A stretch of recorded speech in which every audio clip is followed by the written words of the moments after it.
The first hint of trouble arrived on a Tuesday, tucked inside a crisp, cream-colored envelope that looked deceptively benign. Nia Foster had been lost in her work, a delicate melody unfurling in her mind, her fingers poised over the keyboard in her sunlit home office. This little rented house in the quiet, leafy suburb of Harmony Glen was supposed to be her sanctuary, a place to escape the whirlwind and focus on her most ambitious project yet. She was on a brutal deadline, the kind that gnawed at your sleep and made coffee your closest confidant. She'd barely glanced at the Harmony Glen Homeowners Association logo before a cold dread began to seep into her concentration. The letter, penned by a Mr. Paul Sterling, HOA president, was astonishingly offensive. It referred to her so-called work-from-home arrangement and expressed community concern over what it vaguely termed activities that do not align with the residential character of our neighborhood. It then, with breathtaking audacity, suggested her profession might be a potential front for illegitimate or fraudulent activities. Fraudulent? Nia dropped the letter as if it were coated in acid. She worked punishing hours, pouring every ounce of her being into her craft. To have it dismissed? No. Maligned as a scam by someone who knew absolutely nothing about her? It was insulting on a level that was hard to process. What on earth could have prompted such an accusation? She glanced around her meticulously organized workspace. Notebooks filled with handwritten lyrics, high-end audio equipment, a calendar dominated by looming deadlines. This was her life, her passion. How dare they? But Mr. Paul Sterling, it turned out, was just getting started. The letter was merely the opening salvo in a campaign of escalating harassment. Within days, Harmony Glen no longer felt like a sanctuary. It felt like a fishbowl with Nia as the unwelcome specimen. The HOA, under Paul's fervent leadership, convened a special neighborhood meeting. Nia only found out because Mrs. Henderson, a nervous, bird-like woman from across the street who sometimes offered a hesitant smile, quietly slipped a meeting flyer into her mailbox with a worried glance. The flyer's agenda item: addressing concerns, questionable home-based operations on Rosewood Lane. That was her street. That was her. She didn't attend. She couldn't. The thought of facing a room full of suspicious, judgmental strangers, orchestrated by a man who'd already branded her a potential criminal, was too much. But she heard it. Oh, she heard it. Paul, it seemed, had decided to take his crusade public. He'd rigged up a loudspeaker to his golf cart and began patrolling the neighborhood, his voice amplified and self-righteous, echoing through the usually tranquil streets. "Attention, Harmony Glen residents," he'd blare, his voice dripping with smug authority. "We must remain vigilant. There are individuals among us who seek to take advantage of our community's good nature. Individuals who contribute nothing, who engage in unspecified activities. Behind closed doors, we will not tolerate freeloaders or scammers in Harmony Glen." Freeloader? Scammer? Each word was a fresh stab. Nia would clench her jaw, trying to shut out the sound, trying to recapture the fragile thread of her melody. But Paul's pronouncements were like nails on a chalkboard, deliberately grating, impossible to ignore. Can you imagine trying to create, to pour your soul into art, with that kind of vitriol being broadcast outside your window? Then came the posters, cheaply printed but devastatingly effective. They appeared overnight, plastered on lampposts, stapled to community bulletin boards, even one despicably tucked under the windshield wiper of her own car. A grainy, unflattering photo of Nia, likely snapped from a distance without her knowledge, probably when she was taking out the trash or getting the mail. Above it, the stark headline, "Is your neighbor a scam artist?" Below, smaller text, "Report suspicious work-from-home schemes. Keep Harmony Glen honest." The humiliation was a burning, physical thing. Her neighbors, people she'd offered polite smiles to, now averted their gazes or stared with open suspicion. Whispers followed her if she dared to walk to the local store. The friendly cashier suddenly became curt and distant. She felt branded, isolated. Paul Sterling, emboldened by the lack of any visible pushback from Nia, who was in reality trying to meet an earth-shattering professional deadline while her world imploded, took his campaign to the internet. He created a short, poorly edited video. It featured him, looking stern and paternal, standing in front of Nia's house, pointing an accusing finger. "This is where it's happening, folks," he declared, his voice full of fake solemnity. "Right here, in the heart of our beautiful community. We don't know what goes on behind those closed doors, but we have our suspicions. It's not a real job. It's some kind of trickery, and it's bringing down our neighborhood." He even interviewed a couple of equally clueless and prejudiced residents who mumbled vague agreements about strange hours and not fitting in. The comments section beneath the video, posted on the HOA's small social media page, quickly devolved into a cesspool of racist and sexist remarks alongside outright slander. "Get her out. She's probably dealing drugs. People like that don't belong here." The anonymity of the internet amplified their cruelty. Nia saw it, her heart pounding, a cold sickness washing over her. They weren't just attacking her supposed job anymore. They were attacking her race, her right to exist peacefully. A few well-meaning friends who knew her true identity and the immense pressure she was under urged her to fight back, to expose them. "Nia, you can't let them do this. Tell them who you are." Her manager had pleaded over a video call, his face a mask of outrage. "And say what, Marcus?" Nia had responded, her voice weary, a stark contrast to its usual vibrant power. "That I'm too busy working on what could be the biggest project of my career to fight with a petty tyrant and his band of small-minded bigots? They're a distraction I can't afford right now." "But trust me," she'd added, a dangerous glint in her eyes that Marcus knew well. "I'm taking notes. Every word, every poster, every slanderous comment, they're all going into the material." He'd seen that look before. It was the look she got before she channeled fire into her art. The material was indeed growing. Sometimes in the dead of night, when the house was quiet and the melodies flowed, a neighbor might hear faint, ethereal singing, a voice so pure and powerful it seemed otherworldly. But they'd dismiss it. "Probably just the radio," they'd mumble, or "that woman and her strange habits." They had no idea they were getting a free private concert from a global superstar. They had no idea the scammer next door was crafting anthems that would soon be sung by millions. The final straw, the one that pushed Nia from quiet documentation to icy resolve, was the official legal threat. Another cream-colored envelope, this one delivered by certified mail, requiring her signature. It was a formal notice from the Harmony Glen HOA, signed by Paul Sterling. It accused her of running an unlicensed and disruptive business, of being a public nuisance, and of fraudulent misrepresentation to the community. It stated the HOA's intent to file a lawsuit to have her evicted, to seek damages, and to place a lien on any assets they could find if she didn't cease and desist all questionable activities and vacate the premises within 30 days. Eviction. They were actually trying to throw her out of her home, to destroy her sanctuary, to derail the most important work of her life, all based on their ignorant, prejudiced assumptions. She read the letter, her hands surprisingly steady.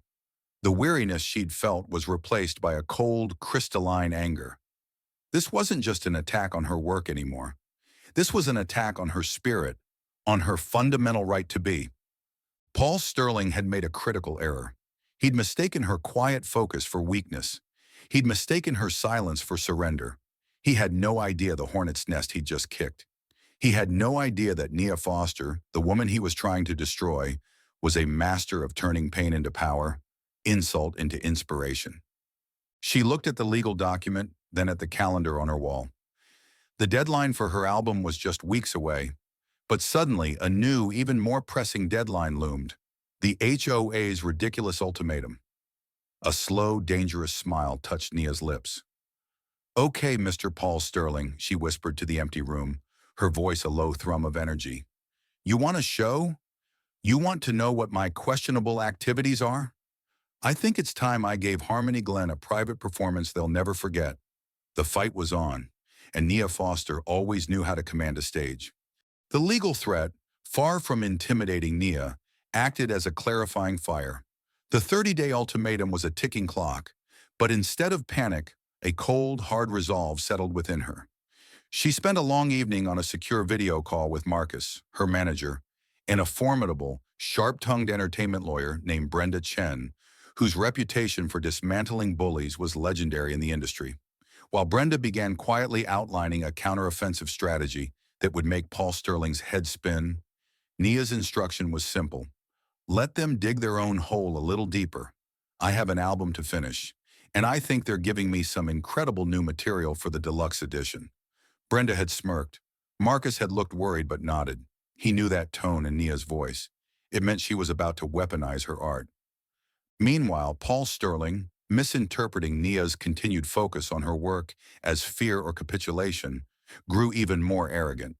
He paraded the HOA's legal letter as a triumph at impromptu curbside meetings, boasting to anyone who would listen that he was handling the Rosewood Lane problem. She hasn't made a peep, he'd crow to his sycophantic followers, like Mr. Abernathy, the HOA treasurer, a weaselly man who always echoed Paul's sentiments. Clearly she knows she's caught. We've got her on the ropes.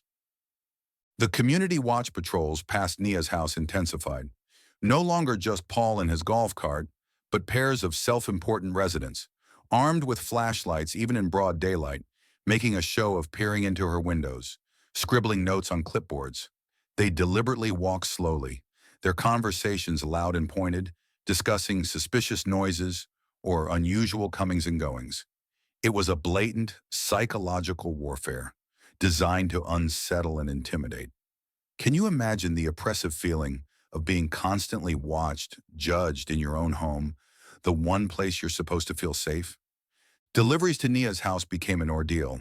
A new state-of-the-art vocal processor she'd ordered, essential for the intricate soundscapes she was building for her album, was held up for hours by an HOA inspector, Paul himself, naturally, who insisted on verifying its contents, claiming it could be prohibited commercial equipment. He made a show of looking utterly baffled by the complex device, then declared it highly suspicious to the delivery driver, who just wanted to get on with his route.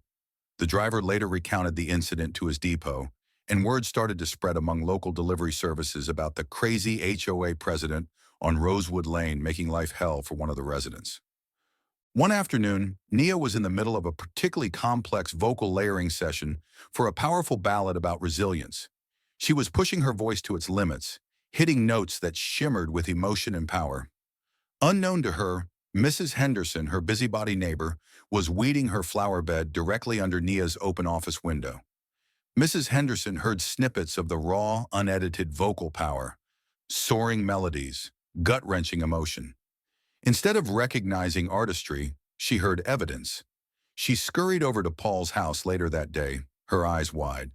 "Paul, you won't believe the sounds coming from that house. Wailing, moaning.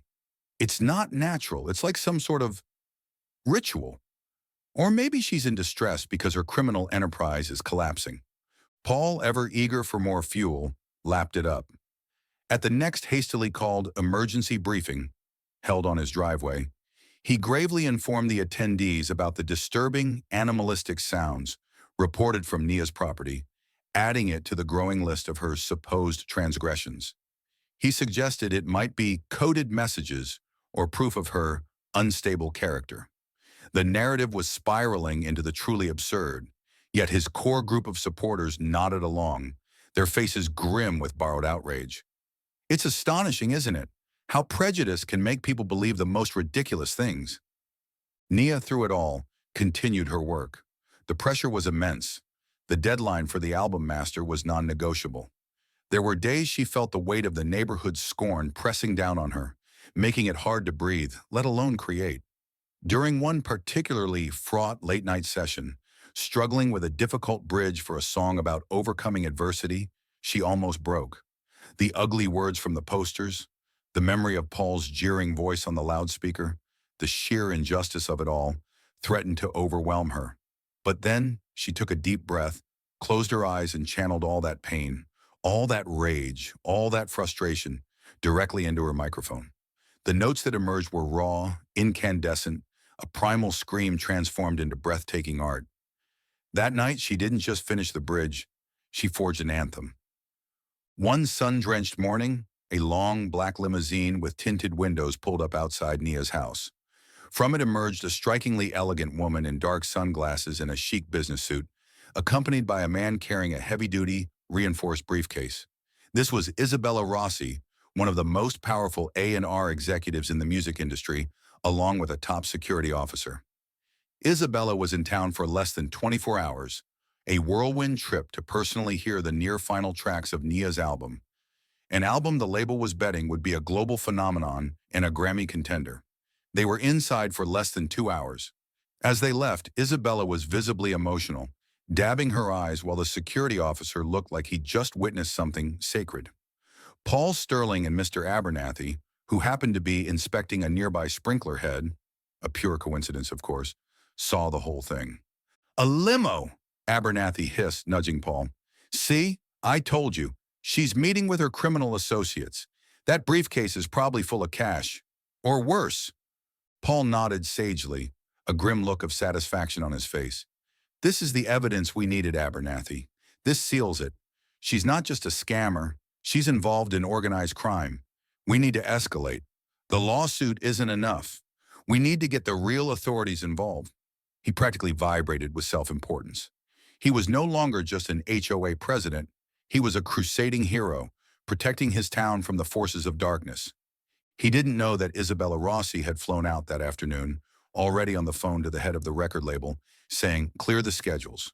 Prepare the biggest marketing budget you've ever seen. What I just heard isn't just an album, it's a cultural event. Nia Foster is about to change the game. Again." The HOA, fueled by Paul's evidence of the limousine meeting, ramped up their efforts to a fever pitch. They drafted a new, even more inflammatory letter, not just to Nia, but circulated it to the entire neighborhood. This letter accused Nia of being a clear and present danger to the peace and security of Harmony Glen, citing the suspicious meetings with unknown entities in luxury vehicles and the unexplained, disturbing nocturnal vocalizations. It announced a final, binding HOA tribunal to be held in the community clubhouse in 1 week's time. The agenda: to vote on immediate legal action for eviction and financial restitution from Miss Nia Foster, and to discuss referral of her activities to law enforcement agencies for investigation into potential organized criminal activity. This was it, the absolute peak of their malicious campaign. They weren't just trying to kick her out anymore. They were trying to brand her as a dangerous criminal, to ruin her life, her reputation, everything she'd worked for, all because they couldn't comprehend a black woman working diligently and successfully in her own home. The injustice was staggering. How would you feel knowing your neighbors, people you'd never harmed, were actively trying to destroy you with such vicious lies? Nia received her copy of the notice. She read it, her expression unreadable. The sheer, unadulterated audacity of it was almost impressive in a perverse way. They were truly clueless. She thought of the album, now just days from being sent for mastering.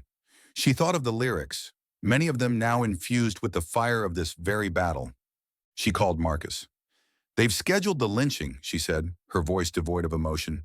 "Community Clubhouse next Tuesday, 7 p.m. "Nia, this has gone too far," Marcus exclaimed, his voice tight with anxiety. "Brenda can shut this down now. We can get a restraining order, sue them into oblivion before this meeting even happens." "No," Nia said calmly. "Let them have their meeting, Marcus. Let them all gather. Let Paul Sterling have his moment in the spotlight. It's important they're all there to hear it." "Hear what, Nia? What are you planning?" A small, dangerous smile played on Nia's lips. It was the same smile she got just before walking onto a stage in front of 100,000 screaming fans. "Oh, I think it's time I finally introduced myself to my neighbors. Properly. Perhaps I'll even perform a little something. An exclusive preview, you might say." She paused, then added, her voice a low, resonant hum of power. "Make sure Brenda has her entire team ready. And perhaps alert a few select friends in the press. Tell them there's a story about to break in Harmony Glen that's going to be quite sensational. It's showtime, Marcus." The week leading up to the tribunal crawled by for the residents of Harmony Glen, filled with excited, malicious gossip. For Nia, it was a whirlwind of final touch-ups on her album, consultations with Brenda, and a strange, almost serene sense of anticipation. She was a coiled spring, ready to unleash. Paul Sterling, meanwhile, was insufferable. He strutted around the neighborhood like a conquering hero, accepting congratulations from his supporters, already planning how he'd re-landscape Nia's yard once she was gone. He had absolutely no idea what was about to hit him. He and the Harmony Glen HOA were about to become a footnote in the legend of Nia Foster, and the whole world was about to hear about it. The Harmony Glen Community Clubhouse was packed to the rafters, buzzing with a toxic cocktail of self-righteousness and morbid curiosity. Paul Sterling, resplendent in a slightly too tight blazer, beamed from the head table, flanked by his most loyal HOA board members. This was his magnum opus, the culmination of his valiant crusade. Tonight, he would be the hero who vanquished the neighborhood's scourge. He adjusted the microphone, cleared his throat, and surveyed the eager faces. "Friends, neighbors," he began, his voice unctuous, "we are gathered tonight to take decisive action to protect the sanctity and integrity of our beloved Harmony Glen." Just as he was about to launch into his prepared diatribe against Nia, the main door creaked open. All heads turned. Nia Foster walked in. She was wearing a simple dark hoodie, hood pulled low, obscuring her face. In her hand, she carried not a bundle of legal papers, nor a look of contrition, but a single professional-grade microphone. A low murmur went through the crowd. What was this? Paul smirked condescendingly. "Well, well, look who decided to show up. Finally ready to face the music, Miss Foster," he sneered, eliciting a few chuckles from his supporters. "Come to beg for leniency, have we? Or perhaps you'd like to explain these questionable activities before we vote on your eviction and criminal referral." Nia didn't respond. She walked slowly towards a small open space in front of the head table, her movements calm, almost deliberate. She raised the microphone to her lips. The room fell into a confused silence. Was she going to make a speech? Plead her case? Then she sang, no introduction, no preamble, just a voice that started as a soft, melancholic hum, then swelled note by perfect note into a melody so pure, so powerful, so heartbreakingly beautiful that the entire room seemed to stop breathing. It was a cappella, just her voice, raw and untamed, filling every corner of the clubhouse. It was a song of struggle, of quiet defiance, of a spirit refusing to be broken. Jaws dropped. People exchanged bewildered glances. The melody was hauntingly familiar to many, a global super hit from a couple of years back. A song that had dominated airwaves and top charts in dozens of countries. But sung like this, with such raw emotion, by this unassuming woman in a hoodie, it was transformative. After a breathtaking verse and chorus that left the room in the stunned silence, Nia lowered the microphone slightly. She slowly pulled back her hood. Her eyes, clear and resolute, scanned the shocked faces. "My name," she said, her voice now a calm, resonant contralto, no longer singing but still commanding, "is Nia Foster."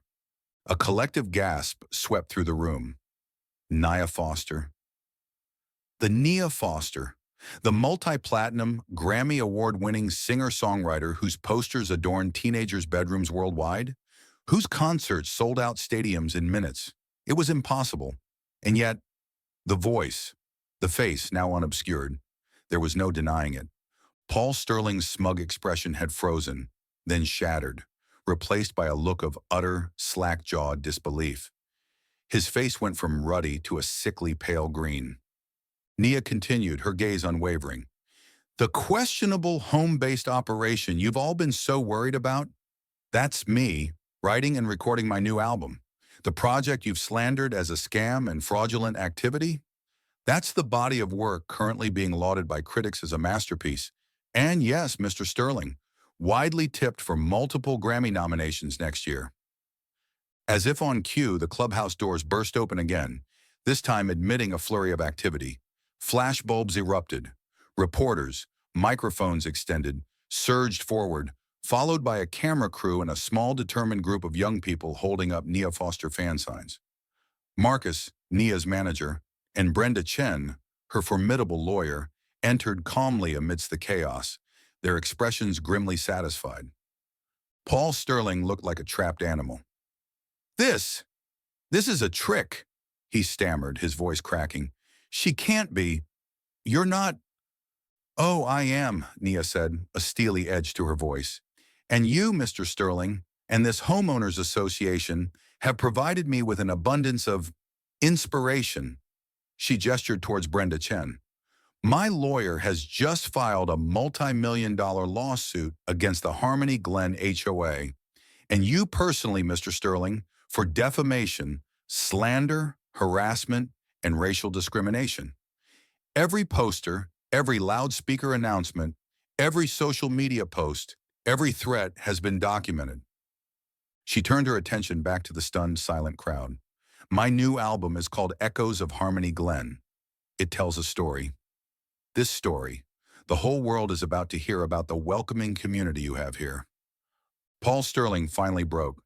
He stumbled forward, almost falling, his face a mask of terror and desperation. Ms. Foster, please, we didn't know. It was a mistake, a misunderstanding.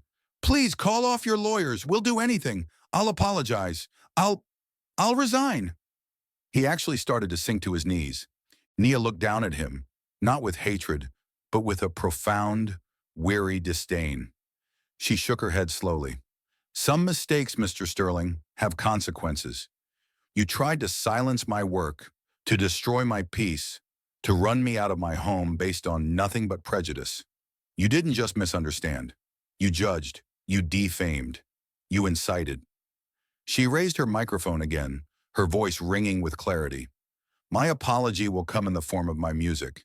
And as for forgiveness, justice will sing. The room erupted.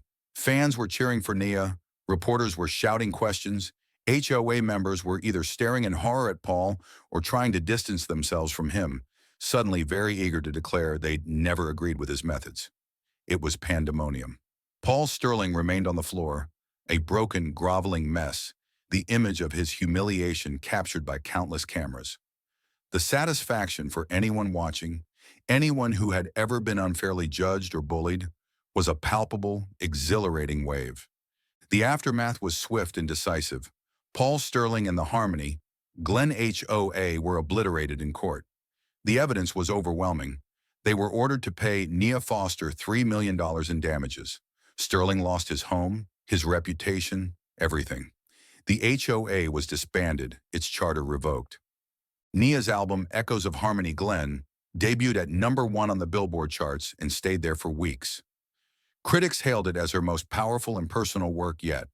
The track detailing her experience with the HOA, a searing anthem titled Sanctuary Slandered, became an international rallying cry against prejudice. The humiliating video Paul had posted, it was re-uploaded by fans, intercut with news footage of his downfall, and garnered 50 million views, a viral monument to his spectacular self-destruction. With a portion of her settlement, Nia established the Foster Harmony House, a beautiful, state-of-the-art community theater and music education center in a diverse, underserved neighborhood, offering free programs to aspiring young artists. Its charter contained a quiet but firm clause. No individual found to have been an active, unrepentant participant in the harassment campaign by the former Harmony, Glen HOA would be welcome on its premises. The final scene, a year later. Paul Sterling, now a gaunt, broken man, is seen exiting a rundown apartment building, clutching a newspaper advertising low-wage jobs. He glances up at a flickering TV in a shop window. On the screen, Nia Foster, radiant and triumphant, is accepting a Grammy Award for Echoes of Harmony Glen. This award, Nia says, her voice filled with emotion as she clutches the golden gramophone, is for everyone who has ever been told their dream wasn't valid, their voice didn't matter, or their work wasn't worthy. Never let anyone insult your passion. Never let anyone try to silence your song. The camera cuts from Paul's anguished face to the gleaming facade of the Foster Harmony House at night. Its bright neon sign flickers on, illuminating its name, and a simple, powerful tagline beneath it: Justice in Music. The unseen audience erupts in cheers. The comment section of the imagined video would be flooded. NIA is a legend. Queen, she showed them. That's how you turn hate into art. The taste of justice was, indeed, as sweet as Nia's award-winning melodies.